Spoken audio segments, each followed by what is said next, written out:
요한이 옥에서 그리스도께서 하신 일을 듣고 제자들을 보내어 예수께 여짜오되 오실 그이가 당신이 오니까 우리가 다른 일을 기다리오리까.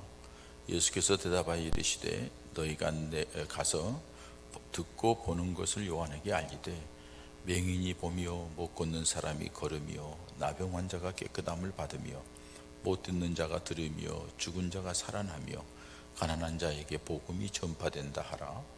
누구든지 나로 말미암아 실족하지 아니하는 자는 복이 있도다 하시니라. 아멘. 갑작스럽게 지난 주일 지나고 나서 그냥 월요일 날 병원에 가서 수술하고 그렇게 지내는 바람에 주간에 진행되고 그 주간에 진행되는 과정 속에서 2주간 제가 여러분들이 강단에 서지 못해서 도대체 목사님에게 무슨 일이 일어났나 궁금해 하시는 분들이 계실 것 같아요. 잠깐 죄송하다는 말씀을 드리고 뭐 어떻게 하겠어요. 이제 나의 세월을 이기지 못하는데 사실 그 전 금요일 그 전부터 한 달 전부터 이 담 같은 게 걸린 것처럼 그러더니 이제 금요일 날 밤에 우리 그 기도회 갔는데 끝나고 이제 김포에 가서 있는데 잠을 한숨도 못 자서 등짝이 아파서요. 그리고 토요일 날 간신히 와서 이래 안 되겠다 해서 조그만 정형외과를 갔더니 목 디스크라는 거예요.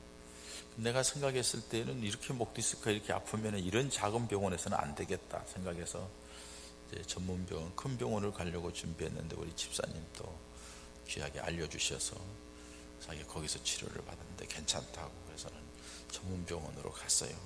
가서 뭐 이제 전문 병원으로 갔는데 그 과정 속에 이제 제가 생각해도요 그렇게 토요일 날 아파가지고 잠을 못 자고 주일 날 1부, 2부 예배 다 했잖아요. 하나님 앞에 주일은 다 주고 나가고 이렇게 했는데 이건 제가 감당해야 될 부분인데 하나님 앞에 기도했더니 정말로 견디지 못하고 이틀 잠을 못 자고 있는데 아주 그냥 이거 서도 아프고요 앉아도 아프고 좀 누워 쉬면 좋겠는데 누우면 더 아프고 방법이 없어요. 방법이. 그래도 주일날 어떻게 하나님께서 은혜 주셔서 내가 생각해도 그는 은혜이고 기적이에요. 주일 2부, 2부 예배 다 드리고 어떻게 했는지 잘 견디고 이 시간도 마찬가지입니다만 그리고서 이제 주일 저녁에는 다니엘 기도했는데 도중에 도저히 못 견뎌서 갔죠. 가서 그냥 막 끙끙끙 어쩔 줄 모르고 그래서 월요일 날 아침 일찍 병원에 갔더니 이 검사를 하고 MRI를 찍어야 되는데 누워서 찍을 수가 없어요. 너무 아파서.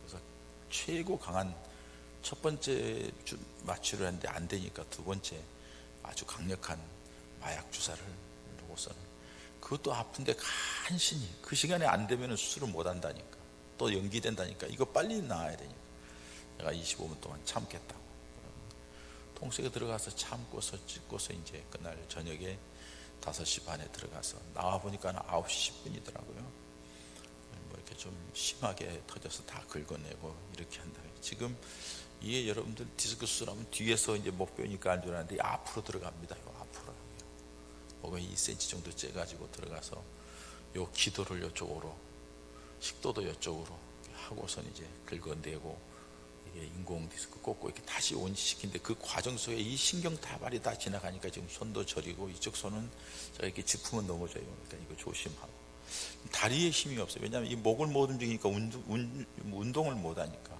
다리에 힘이 없어 지금 걸을 때도 조심하고 여러 가지로 지금 조심합니다. 그런데 오늘까지 또 뭐 부목사님이 사회보고 목사님 말씀만 전하고 그건 또 내 양이 안 차고요. 오늘까지 쉬자니 그렇고요. 그래서 이렇게 왔습니다. 좌우간 60 중반에 처음으로 입원해봤고 처음으로 전신 마취해봤고 처음으로 이렇게 아픈 건 처음이었고 이런 고통을 당하면서 오는데 여러분들 배후에서 기도해 주셔서 감사하고 그리고 여러 가지로 물심으로 도와주시고 생각지 않은 분들이 또 이렇게 뭐 사랑해 주셔서 너무 감사하다는 말씀을 시간을 통해 드리고 이제 여러분들 목사님의 건강을 위해서는 별로 기도 안 하셨죠?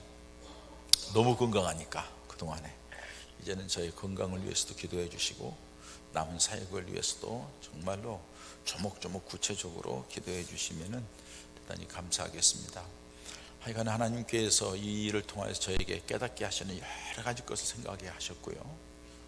그러면서 회개도 하고 또 하나님 앞에 더 어떤 결단도 하고 여러 가지 생각을 많이 하게 되었습니다. 여러분들에 대한 많은 것들을 주마등처럼 스쳐가면서 생각해야 하는 그런 기회였습니다. 어떻든 이 모든 것이 하나님의 은혜인 줄 믿고 감사하고, 이제 다리에 힘을 얻고 목이 지금도 2달, 석 달간은 목 이렇게 보호대를 하고 다녀야 되는 거예요. 그러니까 여기 와도 제가 목을 함부로 이렇게 내리지를 못해요.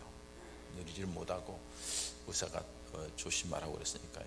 집에 있을 때만 있지 성경 보든지 할 때도 컴퓨터 할 때도 구스그리고 하니까 하시고 계시고, 나갈 때는 반드시 하셔야 되고, 그래서 지금 그런 조심하는 기간입니다. 여러분들 그렇게 하시고 기도 많이 해주시기 바랍니다. 할렐루야. 네, 감사합니다.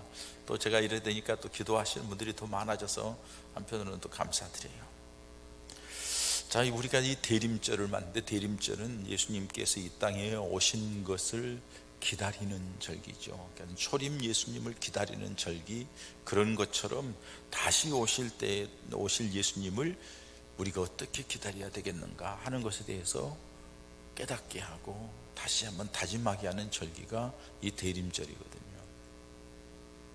그런데 이 대림절은 이 기간만을 위한 게 아니죠. 이 기간을 통하여서 다시 한번 주님과의 관계, 주님을 향한 우리들이 자세, 다시 오실 주님에 대한 믿음을 정말로 가지고 있는가를 돌아볼 필요가 있다는 거예요. 근데 여러분, 우리 모두는 다 기다림이라는 그 좋은 단어를 가지고서 나름대로 살아가고 있어요. 기다림이라는 건 어떻게 보면 꿈이고 희망이고 인내할 수 있는 힘이고 하는 것이 기다림이에요. 왜? 그게 소망이니까, 기대치이니까. 여러분들이 인생을 살아가는 동안에 무엇을 기다리며 살고 있어요? 우리가 기다리는 것이 무엇이죠? 각자 다 다를 거예요. 저처럼 이제 건강이 안 좋은 사람들은 건강의 회복을 기다릴 거예요.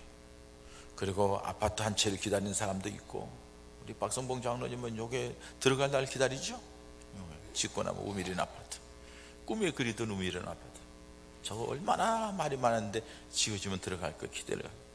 어떤 사람은 결혼을 기다리는 사람도 있고, 또 어떤 사람은 이번 주 복권 사가지고 복권 발표한 거 기다리고 있죠.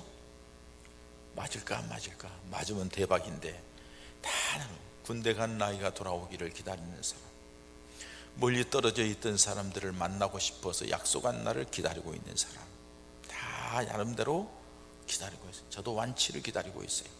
과연 내가 이게 팔이 괜찮아질까, 다리에 힘이 돌아올까, 갈수록 점점 더 약해지지 않나, 예시밀하게 제가 생각하면서 여러 가지를 생각하고 있어요. 사람마다 자기 욕망에 따라서 기다리는 것들이 달라요. 그렇다면 여러분들은 지금 무엇을 기다리고 있어요? 그리고 그 기다린 것이 여러분들의 인생에 얼마나 중요한 일인가요? 얼마나 값어치 있는 일인가요? 여러분, 우리가 꼭 기억해야 될 것은, 우리는 인생을 살아가는 동안에 반드시 놓치지 말고 반드시 관심을 가지고 반드시 기대를 가지고 기다려야 할 분이 있어요. 그게 바로 예수 그리스도인 줄 믿습니다. 그게 바로 우리들이 가야 할 하나님 나라예요. 이 땅은 나그네 인생이고, 이 땅을 끝난 뒤에는 영원한 천국, 그 나라를 소망하면서 우리는 살아가는 거예요. 그 나라를 기대하며 살아가는 거예요. 기다리며 살아가는 거예요. 그리고 주님이 다시 오신다 했기 때문에 그날을 기다리며 살아가는 거예요. 근데 우리 주님을 기다리며 그렇게 살아간다 하지만은 우리는 때로는 갈등을 느낄 때가 있다는 거예요. 내가 지금 바르게 믿고 있나? 정말로 천국이 있나? 정말로 예수님이 다시 오실까? 우리 지금 내가 이 믿음 생활 이렇게 하는 게 바른 건가? 꼭 이렇게 해야 되는 건가? 코로나 위기라는데 꼭 교회 가서 예배 드려야 되는 건가? 꼭 그렇게만 해야 되는 건가? 하면서 나름대로 갈등도 하고 번민도 하는 것, 그게 우리들이 인생이고 신앙생활을 할 수 있어요. 그런 과정이 없으면 믿음이 올바로 서지 않아요. 그런 과정 속에 살아가는 거예요. 오늘 본문에 보면은 세례 요한이 예수님에 대해서 의구심을 갖는 장면이 나옵니다. 여러분, 세례 요한이 누구입니까? 예수님께서 떡 이 땅에 오실 때에 예수님의 모습을 보고 뭐라 했어요? 보라, 세상 죄를 지고 가는 하나님의 어린 양이로다. 그리고 예수님에게 세례를 주었고, 그리고 그 예수님을 그렇게 나는 예수님의 신들매도 감당치 못할 자라고 그렇게 외쳤던 사람입니다. 그런데 그런 자가, 그런 세례 요한이 예수님이 정말로 메시아인가 의구심을 갖게 됩니다. 그래서 오늘 본 말씀 3절에 보면은 예수께 여짜오되 오실 그이가 당신이 오니까 우리가 다른 일을 기다리오리까 하고 얘기를 해요.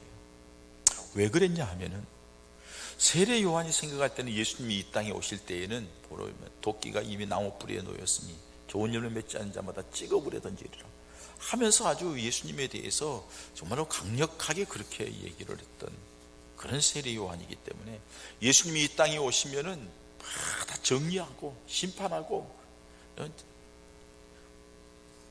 때려 부시고 막 이렇게 해가지고 심판하여서 이 유대인들을 끌어낼 걸로 아는 그런 선지자와 같은 그런 역할을 하고 사사와 같은 그런 역할을 해줄 것을 기대했던 세례 요한의 모습을 볼 수가 있어요. 근데 그게 아니거든요. 지금 세례 요한이 어디가 있죠? 여러분 오늘 2절 말씀에 옥에서 그리스도께서 하신 일을 듣고 이렇게 말해요. 이 헤롯 왕이 동생 빌립의 아내인 헤로디아를 권력으로 뺏어갔거든요. 예쁘다고 제수씨를 뺏어가지고서는 지가 아내로 삼고 사는 거예요. 그러니까 세례 요한이 볼 때는 이런 천공노할 죄가 어디 있느냐고는 그건 죄라고 하고 얘기를 하니까 이놈의 자식이 왜 자꾸 나에 대해서 그 비판적인 얘기를 하는 거야 해가지고는 잡아가지고는 감옥에 집어넣은 거예요. 그리고는 결국에는 그 딸을 통하여서 이렇게 해가지고 헤롯이 세례 요한을 죽이잖아요.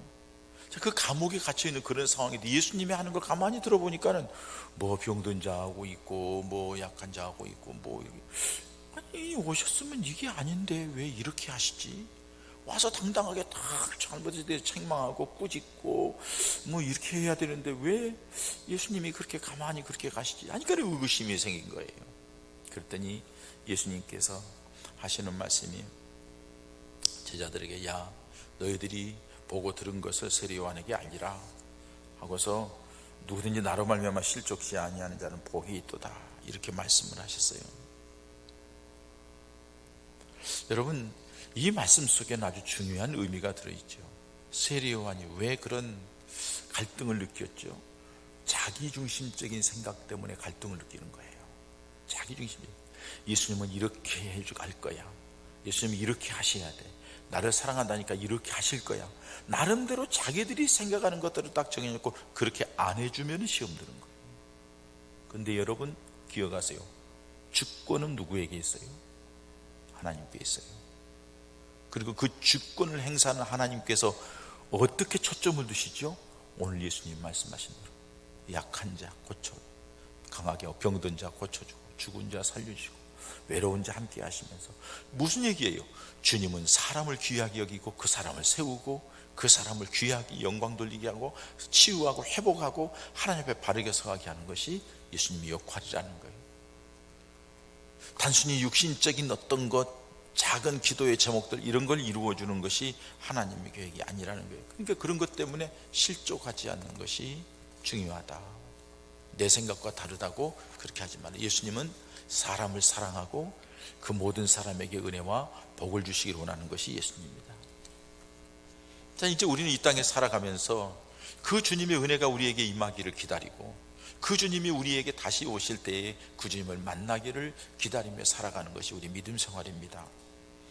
오늘 기다린다는 말은 프로스토카호라는 단어인데 이 프로스토카호라고 하는 단어는 그냥 막연하게 기다리는 걸 얘기하는 게 아니에요. 그냥 다른 사람이 그렇게 하라니까 끌려서 기다리는 거 아니에요. 예배 나오라고 하니까 나오고 뭐 같이 기도해 하자니까 기도하고 뭘 하자니까 하고 끌려가지고 뭐 이런 것이 주님을 기다리는 모습이 아니라는 거예요. 절실한 기대를 안고 마치 사모하듯이 기다리는 걸 얘기하는 거예요. 그리고 또 다른 면에 보면은 생각지 않은 때에 올 것을 준비하면서 기다리는 것이 기다리는 단어 프로스토카오라는 단어의 뜻이에요. 그러니까는 긴장하면서 기다리는 거죠. 그 소망의 끈을 놓지 않고 이것만이 내가 살 길이고 이 길이 아니면 나는 아무것도 아니다 하는 자세로 살아가는 것, 그게 바로 이 기다림의 단어예요. 근데 여러분, 이렇게 기다리는 사람 아무나 그렇게 기다리지 못해요. 성경 말씀 보면은 다 여러분 기다리는 사람들, 구약에서 얘기한 말씀을 700년 전에 이사야 선지자, 미가 선지자를 통해 주신 말씀, 그 말씀을 붙들고 기다리는 거예요. 그렇기 때문에 정말 이렇게 간절하게 기다리는 사람, 바르게 기다리는 사람의 어떤 모습이냐? 말씀을 분명히 믿고 알고 기다리는 사람이에요. 우리 모두는 하나님의 말씀을 압니다. 그래서 이 자리에 있는 거예요. 주님께서 우리의 메시아 되심을 알기 때문에 이 자리에 있는 거예요. 그리고 그 주님이 다시 오실 것을 하나님의 말씀을 통하여 알기 때문에 이 자리에 와서 기다리는 거예요. 오늘 세례 요한도 메시아가 올 것을 이미 말씀을 통해서 알았어요. 그리고 그가 메시아의 앞길을 열어주는 그런 역할을 감당하는 역할을 하는 자로 이 땅에 오신 것 자기도 알았어요. 그래서 자기는 메시아가 아니라고 얘기하잖아요. 세례를 줄 때 성령이 임하면은 그가 바로 메시아인 줄 알라 해서 그 사실도 확인까지 했어요. 그래서 예수님이 메시아인 것을 믿었던 거예요. 근데 자기가 고난을 당하니까, 이 고난 가운데 있는데 예수님께서 왜 나에게, 그리고 왜 주변에 아무것도 안 하시지 하는 것 때문에 시험 드는 거예요. 그런데 그 뒤에 말씀 보면은 예수님께서 여인이 난 자 중에 세례 요한이 가장 큰 자라고 말씀하시잖아요. 그렇게 얘기할 정도로 세례 요한을 예수님이 인정을 하시죠. 그러나 세례 요한 나름대로는 그런 안타까운 모습을 가지고 있는 것을 볼 수 있습니다. 우리 중심이 되면 안 된다는 것을 다시 한번 말씀드립니다.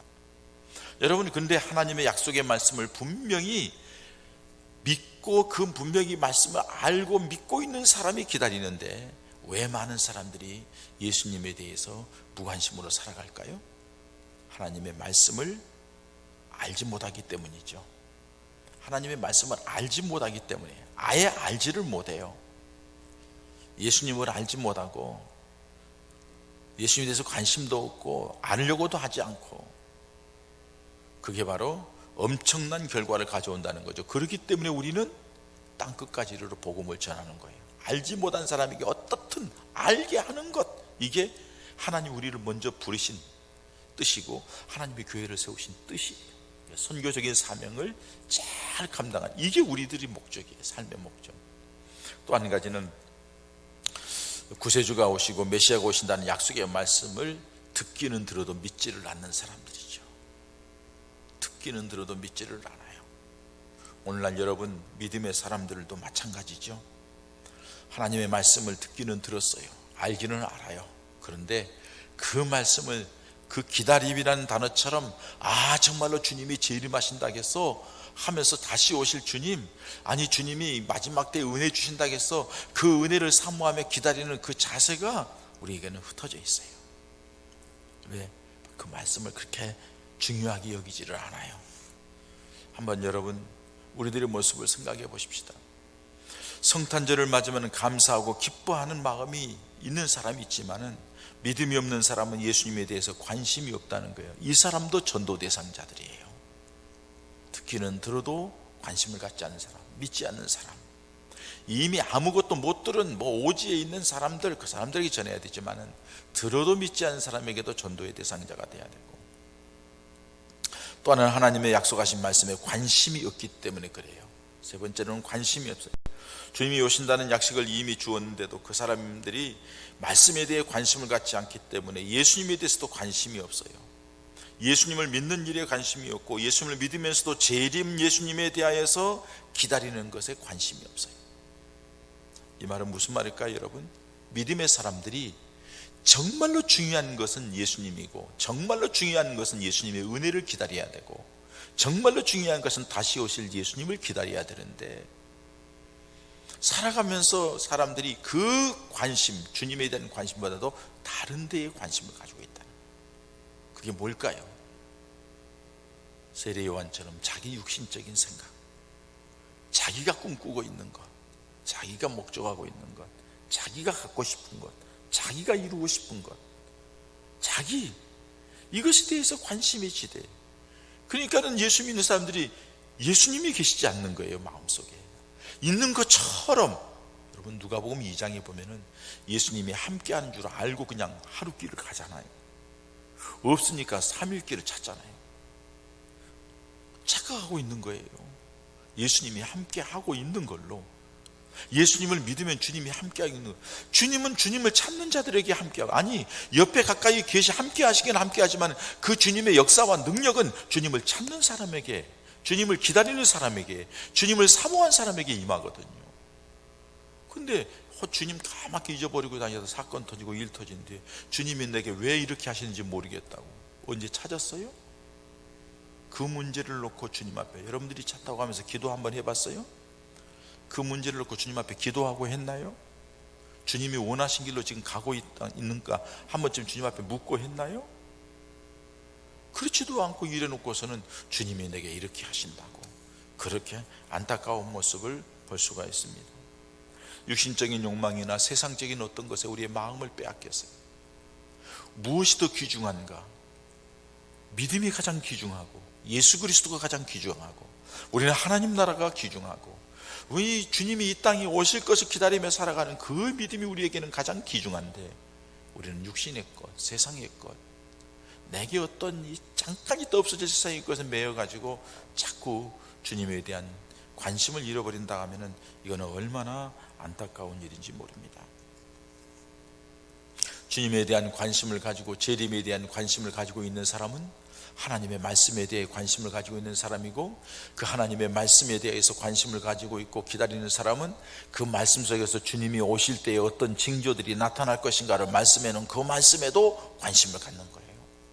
그래서 우리 주변에서 일어나는 모든 사건을 보면서 주님께서 오실 때가 가까웠구나 하고 더 깨어서 준비하고 기다린다는 거죠. 그런데 주님이 안타깝게 말씀하시잖아요. 마지막 때에 믿음 있는 자를 보겠느냐. 그럼 우리 한번 솔직히 고백하자고요. 기도가 점점 약해지잖아요. 믿음의 열정이 점점 약해지잖아요. 주님을 향한 내 가슴이 옛날에는 주님 생각하면 벌렁벌렁 뛰었잖아요. 그리고 여러분들이 얼마나 열심히 했어요. 그 열심히 한 결과가 이렇게 지금 오늘까지 온 거 아니에요. 교회를 세우고. 그런데 어느 순간부터 지금 점점 우리는 거기다가 이 코로나 위기가 닥치니까 그 눈치 보느라고 그냥 이렇게. 여러분, 교회가 가장 안전해요. 우리는 1시간 동안 예배하고 가는데, 여러분들 전철 타고도 1시간 가고 뭐도 1시간 가고 뭐 다 하잖아요. 그런데 교회에 오면 무슨 일이 있는 것처럼 정말로 안타까워요. 뭔가 우리가 지금 정말로 귀중한 것이 뭔가를 놓치고 있다는 안타까움이 있습니다. 두 번째로, 주님을 기다리는 사람은 꼭 기억하셔야 돼요. 예수님에 대한 신앙 고백이 분명한 사람들입니다. 신앙 고백이 분명하지 아니하면은 예수님을 만날 수도 없고 알아볼 수도 없어요. 여러분 보세요. 예수님이 이 땅에 오셨어요. 세례 요한도 얘기를 했어요. 근데 많은 사람들이 예수님이 이적을 보면서 구름대와 같이 몰려다녀요. 그러나 예수님을 믿고 예수님을 알아본 사람은 없어요. 마가의 다락방에 있던 120명, 그 수많은 5,000명이나, 여자 아이 빼고 5,000명이나 먹여줬는데, 그 많은 이적 속에서도 예수님께서 예수님이 메시아입니다, 예수님이 구세주입니다, 예수님이 우리 인생의 주인이십니다, 예수님이 나를 살리신 분입니다 하고 고백하는 사람들은 많지 않다는 거예요. 그 신앙 고백이 분명해야만이 믿음을 지킬 수 있고, 그 신앙 고백이 분명한 사람만이 다시 오실 주님을 기다릴 수 있고, 그 신앙 고백이 분명한 사람이 다시 오실 예수님을 만날 수 있는 은혜가 주어지는 줄 믿습니다. 이 신앙 고백은 어떻게 합니까? 내가 하고 싶어서 해주는 거 아니에요, 여러분. 에베소 2장 말씀 보면 하나님의 은혜로 말미암아 우리가 구원을 받았다고 그랬어요. 하나님의 은혜를 받은 분들이에요, 여러분들 다. 고린도전서 12장 3절의 말씀에 가서 보면은 성령이 아니고는 예수를 주라 하실 수 없다고 말씀했어요. 그러니까 여러분들 모두는 성령께서 믿음을 주어서 예수님을 주라 고백하기 위해서 일부 예배에 나왔어요. 왜 일부 예배 나왔어요? 남다르게 열정을 가지고 봉사하고 헌신하니까 일부 예배 나온 거 아니에요. 이거 다 하나님의 은혜를 받는다거든요. 그런데 이렇게 하나님이 우리에게 주신 은혜 받아가지고 왔는데 이제 점점 이렇게 하다 보니까는 습관이 남고 타성만 남고 껍데기만 있고 내용이 예수 그리스도에 대한 정말로 그 감사와 감격과 사랑함과 사모함이 식어졌다 갔다 하면은 이거는 너무나도 안타까운 일이잖아요. 그래서 우리가 신앙 고백을 형식적으로 하지 말고 신앙 고백을 할 때마다 다시 한번 주님을 생각하고 하나님과의 관계를 생각하는 그런 은혜가 있어야 될 줄 믿습니다. 예수님이 태어났을 때 동방 박사들이 먼 길을 별을 연구하다가 턱 거니까는 그 뭐 이상한 별이 나타난다고 그때 그 뭐 서적에 보니까 그랬잖아. 그 별이 저 별 아니야? 저 메시아의 별 아니야? 하고서는 그 읽은 것을 가지고 듣고서는 깨닫고는 찾아오잖아요. 먼 길을 찾아오잖아요. 그리고 예물 드리고 경배하잖아요. 그들은 그에 대한 믿음이 있었기 때문이죠. 그래서 이제 안나는 금식하며 기도하다가 어린 아기 예수님이 성전에 왔을 때 알아보는 거예요. 금식하며 기도하는 가운데 알아보는 거예요. 하나님의 말씀을 깊이 묵상하고 있다가 알아보는 거죠. 목자들은 천사들의 소리를 듣고서 가서 예수님께 경배하는 거예요. 하나님의 음성을 듣고 성령의 감동을 받고 그리고 예수님에 대한 신앙 고백이 분명한 그 사람들이 오늘의 시대 속에서도 성탄절에 주님을 만나고 주의 은혜를 체험하며 이 예배 시간을 통하여서도 더 주의 역사의 주인공들이 되게 되는 줄 믿습니다. 지금 우리가 이 믿음을 가지고 있는 것이 하나님의 특별한 은혜를 받았고 성령의 감동인 것을 기억하시고 여러분 그 믿음이 점점점 커져야 되고 점점점 활성화돼야 되고 그래서 점점점 주님을 향하는 열정이 커져야 될 줄 믿습니다. 우리가 신앙 고백을 한다고 했을 때에 기억하셔야 될 게 있습니다. 우리들이 입술로 신앙 고백을 하는 것으로 끝나는 것이 아니라 삶의 신앙 고백이 되어야 된다는 거죠. 그래서 고린도후서 5장 17절의 말씀에는 누구든지 그리스도 안에 있으면 새로운 피조물이라 이전 것은 지나갔으니 보라 새 것이 되었다. 변화의 모습을 얘기하는 거거든요. 그럼 우리가 예수 믿은 뒤에 얼마만큼 변화됐냐는 거예요. 여러분 이 성화의 과정이라는 것은 꾸준하게 계속 변화되는 것을 얘기하는 거예요. 좀 더 나은 모습으로 나아가는 걸 얘기하는 거예요. 그 과정을 우리들이 건너가면서 이겨나가면서 살아가야 된다는 것을 주님께서 말씀하시는 거예요. 주님과 함께 주님이 원하시는 방법으로 주님을 기쁘시게 하는 삶으로 자꾸 나가는 거예요. 주님이 내게 원하는 게 뭘까? 주님을 기쁘시게 하는 게 뭘까? 이게 우리들의 사명이니까요. 우리들의 삶의 의미이고 목적이니까요. 그것에 대해서 고민하고 나아가는 거예요. 그렇기 때문에 우리가 말 한마디도 조심해야 되고 우리가 생각할 것 이상을 생각하지 말아야 되고 우리가 가야 될 것, 가지 말아야 될 걸 정리해야 되고 우리가 하나님께서 내게 요구하는 것들이 무엇인가를 알고 그 길을 나가는 그게 우리들이 변화된 삶의 모습인 줄 믿습니다. 전에는 세상 중심, 육심 중심이었지만 이제는 주님 중심으로 나아가는 주님을 믿는 믿음 안에 나가는 하나님을 기쁘시게 하는 모습으로 나가는 이게 바로 우리들이 믿음 생활이라는 것입니다. 이게 바로 주님을 만날 준비를 하는 성도의 삶입니다. 마지막으로는 주님을 만날 준비를 하며 기다리는 삶. 만날 준비를 한다는 거예요. 준비를 하는 게 중요하다는 거예요. 아무런 준비 없이 만날 수는 없어요. 여러분 마태복음 25장에 보면 준비 안 돼서 망하잖아요. 열 처녀가 기름병에 기름을 준비 안 해서 못 만나잖아요. 준비를 해야 되는 거예요. 마태복음 25장 그 뒤에 보면 달란트 남겨서 준비를 해야 돼요. 열심히 주셔서 남기는 게 준비하는 거예요. 양과 염소의 비유도요. 양처럼 하나님의 뜻에 따라서 나아가서 이렇게 준비하는 게 그거예요. 우리 인생 자체가 그거예요. 하나님의 백성처럼 살아가는 거예요. 하나님의 백성처럼 그 하나님께서 하나님의 영광을 맡겨진 사명을 감당하는 거예요. 하나님의 백성처럼 기도하고 믿음으로 내면을 준비해서 내 속에 누가 뭐라 해도 주님 사랑합니다, 주님 감사합니다, 내가 주님을 향해 갑니다 하는 간절함이 우리 마음속에 있어야 한다는 거죠. 그 만날 준비를 성경에는 뭐라 하나요? 회개에 합당한 열매를 맺으라는 거죠. 이 전제가 있어요. 우리는 다 죄인이라는 거예요.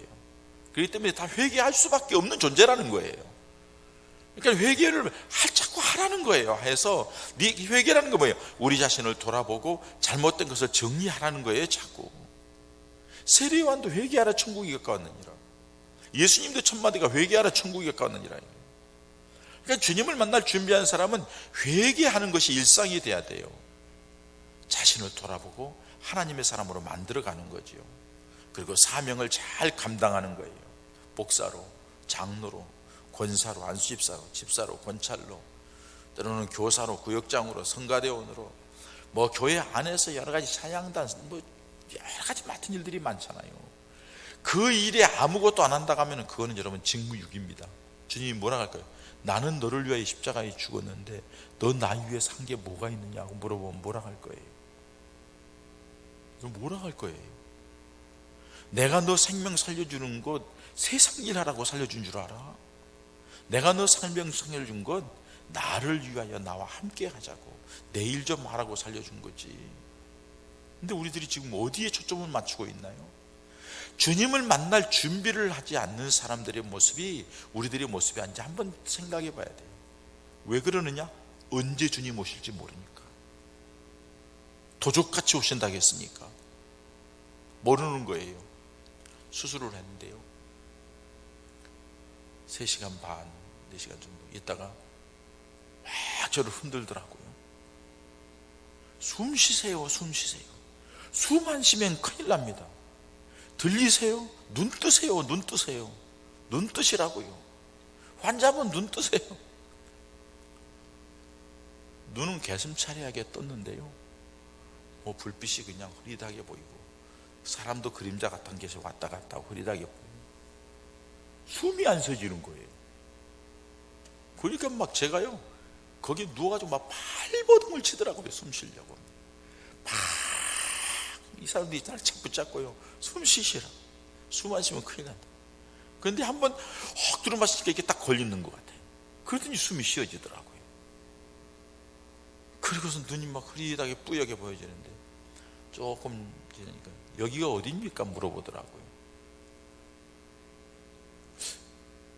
병원 아닌가요? 그러니까 그럼 됐다고, 이 살아났다는 거예요. 그 데려가더라고요. 여러분 한순간이더라고요. 제가 그 다음에요 진료를 받으러 갔어요. 퇴원하고 진료를 받으러 갔어요. 진료를 받고 딱 나오는데 1층 로비에 영정사진을 들고 시위하더라고요. 무슨 생각을 했느냐? 숨 쉬세요 할 때 나는 그냥 몸부림치면서 턱턱 걸려서 숨을 쉬게 되었지만 저 사람은 숨을 못 쉬게 됐나 보다. 한순간이더라고요. 한순간. 이게 사람이에요, 여러분. 이게 우리의 모습이에요. 어느 한순간 어떻게 될지 모르는 게 우리 인생인데 우리는 거기에다가 마치 모든 것을 다 걸고 살아가는 너무 어리석고 안타까운, 그것도 하나님께서 우리 생명을 유지시켜 주시면 안 돼요. 그는 우리에게 맡겨진 이 호흡이 있는 동안 최선을 다해서 하나님의 영광을 위해 살고 믿음으로 살아가고 하나님을 기쁘시게 살아가는 게 이게 우리 믿음의 모습이라는 거죠. 할렐루야. 여러분 부담스럽거나 부담스럽지 않거나 이게 중요한 게 아니에요. 우리가 주님 앞에 섰을 때 어떻게 될 것인가. 오늘 주님이 오시면 여러분 뭐라고 얘기할 거예요? 한번 얘기해 보세요. 주님 앞에, 주님 내가 알죠? 어떻게 살아가는 거. 주님 뭐라고? 내가 너 어떻게 사는 거 알아. 참 수고했지. 정말로 네가 나를 믿는 믿음 안에 섰지. 나와 함께 하나님 나라에 가자.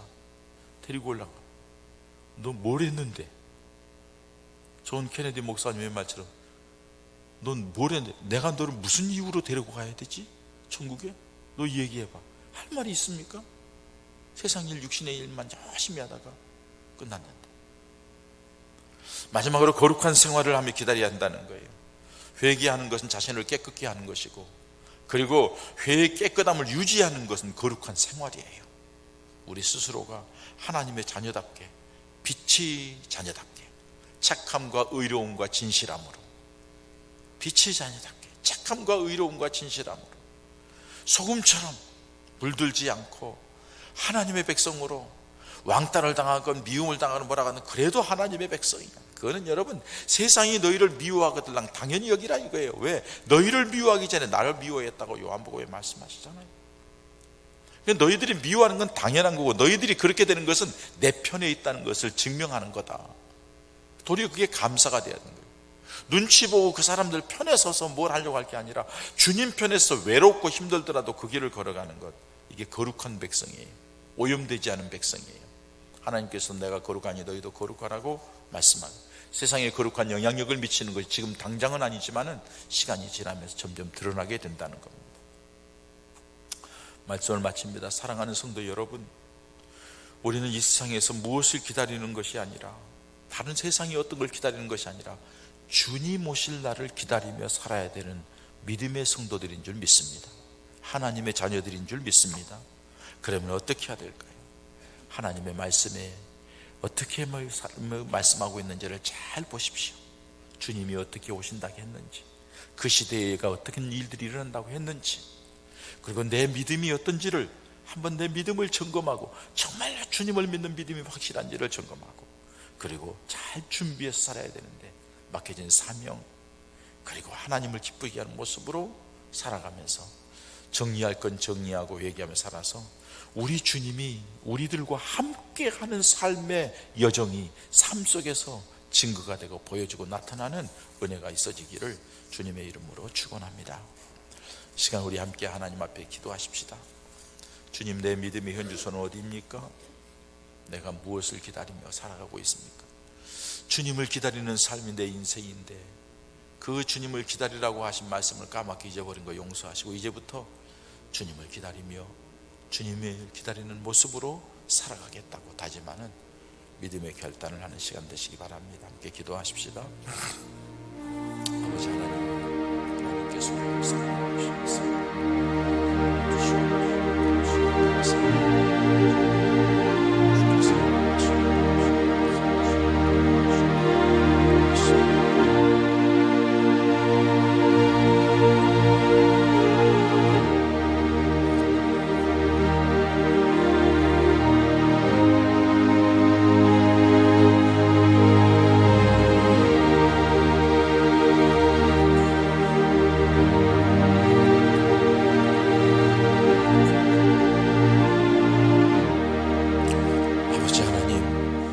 가운데 소리를 불러주시 하나님의 자녀 삼아주셨는데, 그리고 은혜로 오늘까지 이끌어주셨는데, 그리고 주님께서는 너희들은 천국에 들어갈 준비를 하며 나그네 인생길 살라고, 다시 오실 주님을 만날 준비를 하며 살라고, 그게 믿음 생활이라고 했는데, 우리들의 믿음이 어디에 관심을 두고 어디에 초점을 두고 살았는지 이 시간 다시 재정립하고 주님 바라보며 살고 주님을 기대하고 주님을 기다리며 사는 삶으로 살겠다고 다짐하오니 주여 우리에게 은혜를 베풀어 주시옵소서.